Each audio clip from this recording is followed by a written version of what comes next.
Tony Ruggiero here with a tip to help you with your takeaway.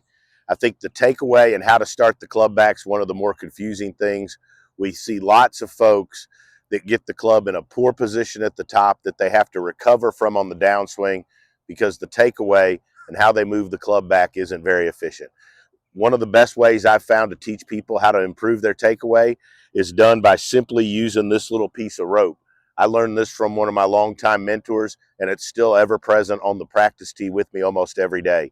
You take a nice little 3, 4, 5 feet piece of rope. You can find it in any hardware store, and you put it in the ground. And this rope points at the target, so it represents the target line. And then I just tee one of my Z stars up right here on the rope, and I get in my normal setup.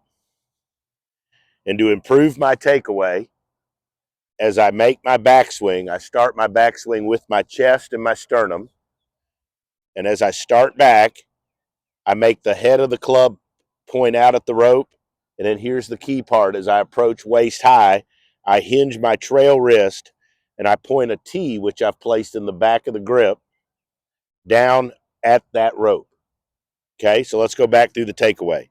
Move the club back with my chest. Club head goes up the rope. Hinge my right wrist and point the T down at the ball in the rope. And then I just continue to turn into my trail leg and let that T point all the way down the rope.